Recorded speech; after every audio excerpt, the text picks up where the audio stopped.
was a week till Christmas. While the build-up promo to TLC is Christmas-themed, I truthfully think the stage setup for the TLC pay-per-view should also be Christmas-themed. Maybe even a ring with a red, green, and white ropes to fit the season. Also, 'twas the night before Christmas parody cliche. Not a superstar was stirring, not even John Cena. This mere mention of John Cena is the only time we ever reference him. At this time in 2011, having John Cena not scheduled for a pay-per-view event is unheard of. Also, the likely reason John was not stirring was because Kane chokeslammed his ass this past week on Monday Night Raw. Waited all snug in their seats. Even though at some arenas the seats are so tightly close you can hardly get any leg room. Not kidding. A jackknife powerbomb, a pedigree or two. If I gave a rat's ass, I'd worry about you. Stipulations galore, what a night it's gonna be in Baltimore! Michael, we've heard enough rhymes in the opening promo. No more, please.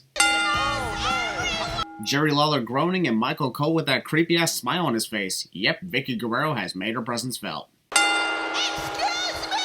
I guess being nice is not going to help Vicky whatsoever. Oh well, at least you try, but as usual your promos cause you to get booed out of the building. Even after calling out the relationship, Dolph Ziggler and Vicky Guerrero are still together? I'm truthfully thinking that the writers had absolutely no idea what to do with them afterward and just let this whole thing drag on and on. Vicky to get a case of laryngitis. Jerry Lawler wishing a condition upon Vicky Guerrero, but also be careful because John Laurinaitis might accidentally think you're talking about him. There is the longest reigning champion. Since when has Dolph Ziggler's first United States title reign been considered a record of any kind? Or is this just Michael Cole's creepy erection talking? Promoting iTunes. Finally, he will be put in his place by Mr. Ziggler. Any and all of Michael's creepy erections deserve these 5 sins. I'm in no mood to be pissed off. We're in the holiday season and I want to be happy for once. Women watching all over the world. It's another one of those matches, isn't it? Where Dolph hits one move and then immediately turns his back on Zack Ryder. Don't underestimate him, idiot. One move, he thinks that he's beating the world. Jerry Lawler, that's exactly what I said. Not cool. Ryder fans. What? Wait a minute, the fans are clearly chanting for Zack Ryder. Michael Cole acknowledges that fact by calling them the Ryder fans, and Jerry is confused at that? What's so confusing about the fans cheering for Zack? Has every reason to show off. Name 4. Jerry encouraging more of Michael's waste-of-time monologues instead of calling the action going on in the ring. Here, look at him. Dolph was already starting to fall before Zack could land on him. I mean, he's one of these kids who didn't fit in when he was growing up. I never fit in either when I was growing up. What's the point of fitting in when you were made to stand out? Look at what happened as a result. I'm an optimistic emperor and the WWE sins guy. Worked out for me. Ziggler, a former world champion. You mean that world title reign that was literally handed over to Dolph and didn't even last a single day? Yeah, totally impressive world title reign, asshole. He's got a degree in political science. Michael constantly reciting Dolph's list of accomplishments is pissing me off so much I'm giving this another 5 sins. We don't care about any of this. Shut the hell up. The most of anything in the... This match sucks. Vicky has been ejected from ringside, but my question is this. Why is Zack Ryder confused about that? I would think he'd be happy that Vicky got ejected. While Zack Ryder's title reign doesn't last very long and doesn't do much for his career, it was still a feel-good moment when he finally won his first singles title. I don't have a Grinch heart, I'll give him props. I don't often remove sins for signs, but damn, that one is pretty awesome and well designed. Whoever's the owner of that sign, good job. Alicia Fox is facing the direction Cody Rhodes comes to attack Booker T and somehow doesn't see him or warn Booker about him. When you have someone facing that direction and not see the attacker, it's not believable. Booker was not even hurt that much at all. All Cody did was throw him against the case and give him a couple of stomps. Hell, Booker looks more pissed than injured, and yet he had to go to the trainer's room with his upcoming title match in question? Again, another not-so-believable moment. Evan Bourne is off sync from Kofi Kingston's Boom. I hope I get a swing like that in my backyard for Christmas. Haha, fuck you. And Rosa. I'm a big fan of 1/3. Pretty much this entire match is Jerry constantly drooling over Rosa Mendez, which in some ways is understandable because she's hot as hell. However, it gets really annoying when it's constantly referenced. Take that, ring apron. Feel the wrath of my powerful slap as I sulk at Epico not getting the victory at this moment. First ever unified tag team champion. But we will not bring up who his tag team partner was because his brother is no longer cool, which is a spit in the face. Wait. Oh, man. Primo is a complete idiot if he thinks Kofi Kingston is down when he clearly is not. Are you paying attention to the match at all? Of course. Michael Cole would be great at CinemaSins 2 expansion. Ugh, I hate it whenever I have to say that. I mean, like Vicky Guerrero in your... Oh, come on. Even when Vicky Guerrero is no longer around, we're still talking about her? Will the pain ever stop? Look like... And now the boom part! Are you freaking kidding me? Michael just referred to the Trouble in Paradise as the boom part. That move's name was never reinvented, asshole. Their match tonight is off. From one single throw into a case that wasn't that effective at all? Good lord, has the WWE gone soft even in 2011. This is the same year where CM Punk quoted this as professional wrestling, not ballet. Happy holidays, everybody. Merry Christmas, Merry Christmas, Merry Christmas, Merry Christmas! What's so friggin' offensive about that? Merry Christmas, my optimistic empire. What'd you get me? What'd you get me? I'll tell you in just a few minutes. Jerry never does. Teddy Long portraying Santa Claus tonight is hilarious, though this entire segment with Hornswoggle goes absolutely nowhere and is pointless to the entire show. Since you've been a good little boy this year? That's racist. For God's sakes, Teddy, I have a beard! Hornswoggle would also be great at Cinema Sins 2 expansion. Why do people take pride in treating those of short stature like they're kids? Since when has Santa been black anyways? That's also racist. Calling out Santa Claus just because he's black tonight? Racism goes both ways, Hornswoggle. Horrible. And that's why I've got this present. Wait a minute. First, Teddy Santa tells Hornswoggle that he's got a present for him because he was a good little boy. But now he's got a present for Hornswoggle because he was being horrible? Make up your freaking mind! This entire segment was a lot worse than when I first watched this event 8 years ago. Next in line for a world championship, but he has to get through Orton to do that. And what makes you think Randy Orton is the gateway to being next in line for the World Heavyweight Championship? Is he secretly the #1 contender who Wade Barrett has to get through first? Former bare-knuckle fighting champion. Which is completely irrelevant to his list of WWE accomplishments, so why bother bringing it up at all? Wade Barrett sucks at getting tables in the ring. Again, no pinfall submission count out. Alright, we get it. The only way to win a tables match is to put your opponent through a table. How stupid does one have to be to not know that it requires the rules to be recited at least 5 times tonight? Has to be a defensive match.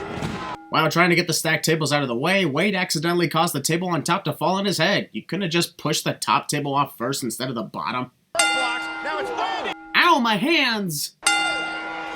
In order to do that, he Wade throws a table into the ring, but then decides to set up a table outside the ring instead. You know, he could have just set that table up outside the ring if this was his true intention. By wasting valuable time, he allows Randy to recover.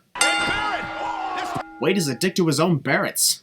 As effective as the RKO is, what was the point of connecting it on Wade now when there is no table to be put through? Jerry doesn't realize that Wade threw a table at Randy, not a chair. How can you mix those two apart in any way? That was a friggin' awesome RKO out of nowhere through the table and the perfect way for this match to end. Gift. No, I deserve a gift. This entire argument over which of the Bella twins deserve a gift or not. In case you two ever wanted to play any reindeer games. Teddy Long actually believing that he would be involved in a threesome with the Bella twins. Man, I feel bad for him. I admire his spirit on women, but I feel bad at the same time. Are you really gonna let Mark Henry get away with hitting me with a steel chair? This is Christmas, not Halloween. What has that got to do with Jack Swagger complaining about Mark Henry hitting him with a chair 2 days ago? Why don't you sit right here on my lap? If I sit on you, I'll break your hip. He may be an asshole, but at least Jack's kind enough to not break Teddy's hip by sitting on him. What in the world was Teddy thinking, other than banging the Bella twins? You remind me of my cousin Killian from County Clare. Honestly, Sheamus' stories about his relatives is always fun to listen to. I personally wouldn't mind hearing more. Jack Swagger, one-on-one with Sheamus tonight. Impromptu matches are always a sin, even during the Christmas holidays. Gotta do my job as always, folks. Previously on the Slammy Awards. Wonder what happened to that show. Hashtag bring back the Slammies. honor parade. All you need to do to get a title match is to slap your opponent in the face. I need to start slapping people now. Beth Phoenix daring Kelly Kelly to slap her in the face again. Kind of a bad idea since it took you 3 freaking attempts to beat her for the Divas title, Beth. Is it a common thing for Kelly Kelly to be crying during all of her matches? Because that's one of the most annoying things about her time in WWE. And a kick out by Kelly. That looked more like Beth released the hold compared to Kelly kicking out. Not to mention, Beth goes for another pinfall immediately after as though she changed her mind about the first one. Title reign was as uneventful as the Ravens Super Bowl run. Only difference is, people actually remember Alberto Del Rio's title reign. Ricardo Rodriguez was already starting to shove the food in his face before The Miz could even push the plate. It's as though he came just to show Alberto his talent at getting food in the face. And he even intended to serve an empty plate to Alberto as well? How sad. Cody Rhodes attacks Booker T once again just so he could be close to the main event of the show. These Intercontinental title match delays are really starting to piss me off. Either have the match or don't. I'm your friend. Kevin Nash playing the role of a moron trying to guilt trip his best friend in order to stand on top of the world. In some ways it was good, but at the same time it's a little late for that. A sledgehammer ladder match is the best thing they could have come up with in this case. What's the rule? The first wrestler to unhook the sledgehammer is the only one who's allowed to use it? Also, what happens if this match ends without the usage of the sledgehammer? The only way to win is by pinfall or submission. No rules state that the sledgehammer is required to be unhooked first. Gotta suck when Triple H does his signature water spray and the spotlights are putting him in the shadows. Pull back the spotlight a little bit. Honestly, with all the ladders around the ringside area, it makes the sledgehammer all the more irrelevant if you think about it. With all the metal around the ring, why bother using the sledgehammer? Looks like Kevin Nash tore his quadricep for the 3,000th time tonight. Poor kids who were nearly killed by that oncoming ladder. Watch what you guys are doing. Don't hurt anyone else. I know that Kevin isn't that fast, but even so, he could have easily sidestepped out of the way to prevent being hit by Hunter. Went right after the leg of Nash. Actually, Kevin's leg getting injured happens on a natural basis. No need to cover it up, Michael. We all know. I'll go ahead and remove a sin for Hunter's strategy of locking in a figure 4 leg lock while Kevin's leg is trapped in a ladder. I've been in the figure 4 without a ladder and it hurts like a bitch. So I can only imagine what it must have been like to be in the submission while trapped in the ladder. Nash's leg trapped in the ladder. Why would you let go of the hold? A way to win this match is by submission, so why let go? The submission is a great strategy, but letting go of the submission is not. As much as it's cringe every time Hunter leaps into the air like that, it still looked brutal the way he was thrown against the ladder. Another kick-ass moment in this match. Kevin Nash might just be the only wrestler in the world that disassembles the announce table, but cautiously places the monitors on the ground compared to everyone else who just throws and breaks them. That was horrible. That was horrible. Correction, this is a sledgehammer ladder match, not just a sledgehammer match. If it were that, there'd be no ladders and a bunch of sledgehammers all over the place. Yep, the big finish was ruined by a completely botched pedigree. Good on the commentators for claiming that Kevin's legs gave out, but still. Too sweeting for mercy. It's more painful than sitting through 2 hours of Michael Cole commentary as he struggles to sound relevant. I didn't even think that was possible, and to this day, I still don't believe anything is more painful than Michael Cole trying to be relevant and failing miserably. I wish myself best of luck in my future endeavors. Foreshadowing. This is something that has been shown several times for months and months and months and never been addressed. Who the hell is John Laurinaitis constantly texting? Just when you think you've seen the last of Vicky Guerrero tonight, nope, the Nightmare Before Christmas is back. Sheamus won his first WWE. We are never going to hear the end of Michael reminding us how Sheamus won the WWE Championship at this very same pay-per-view event years prior. Swagger, a former world champion. That's funny. Wasn't it you who blatantly said that nobody remembers Jack Swagger's world title reign earlier this year, Michael? Whoever that asshole was that said, "Will you marry me, Vicky?" I'm honestly shocked I didn't hear, "Okay, I said it, where's my $50 after that?" Jack Swagger is an idiot. And Swagger kicks out at 2. Let's just throw in another 3 cents because Vicky is more annoying tonight than ever before, and it's pissing me off. My 9-year drought is over. The Big Show probably should not have said that given what ends up happening as a result of his victory tonight. With a table in hand. Just like when Jerry Lawler accidentally mixed up tables and chairs, Michael Cole has now done the same thing. Roles reverse. Bet the ladder is happy that it doesn't have a 4th weapon to confuse it for. Oh, hi, Mark. Introducing first, the challenger. Mark, you're not the challenger for your own championship. Wrong time to raise the title in the air. The bell rings, and the Big Show immediately gives Mark Henry an endless supply of chairs. Bad strategy, man. Stay in there. Big Show nearly killed a referee, too. Also, 5.5-minute World Heavyweight title matches, mostly show throwing chairs into the ring. Can we get to the wrestling part, please? Here's 4 cents. I am this close to blowing a gasket and throwing a coffee machine at somebody because of this. Heel champion attempts to escape with his championship cliche.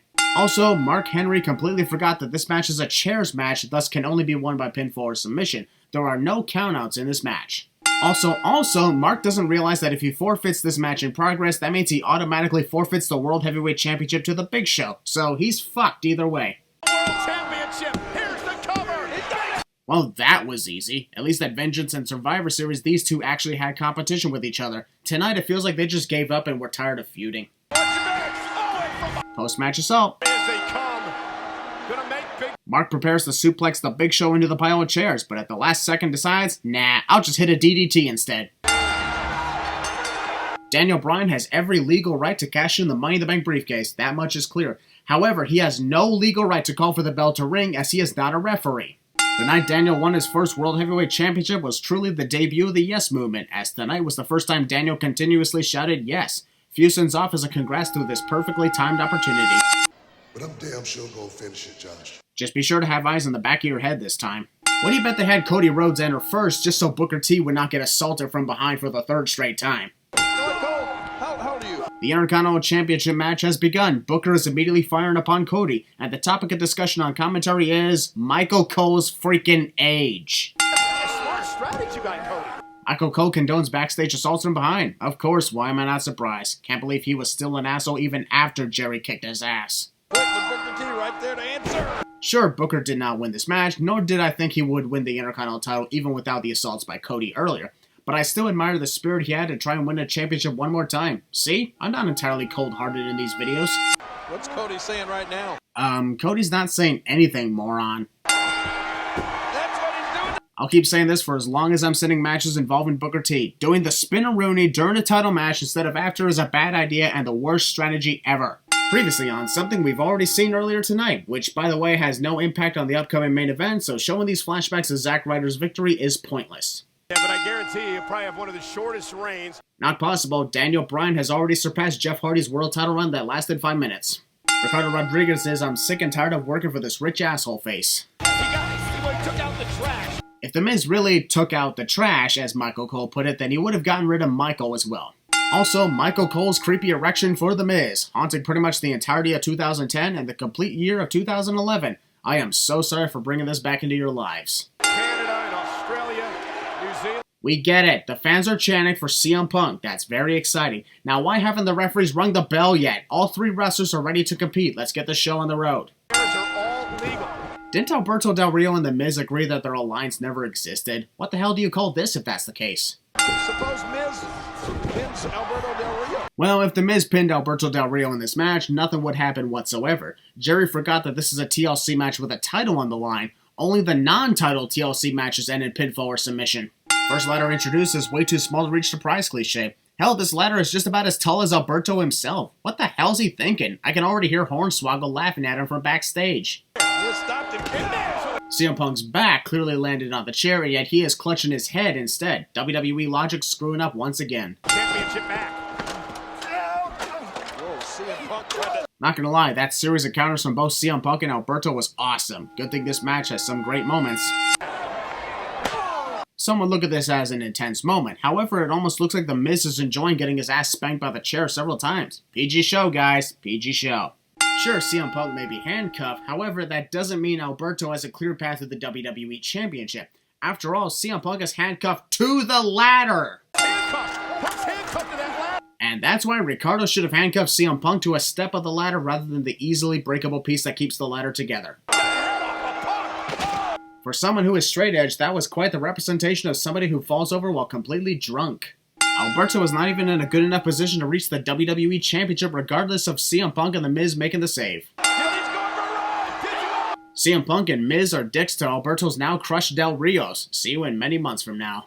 Ceiling cam. What is he doing? Ricardo's hoping to win the Winter Olympics in a cover your tuxedo with mustard contest. What the freaking hell do you think he's doing? That one moment when the coolest part of this match was when a tuxedo-wearing ring announcer gets thrown off a ladder through a table. Wow. The Miz successfully handcuffs CM Punk to the turnbuckle, but he makes the biggest mistake of taunting his opponent instead of climbing the ladder to win his second WWE Championship. It's your own fault CM Punk escaped in time. Told ya.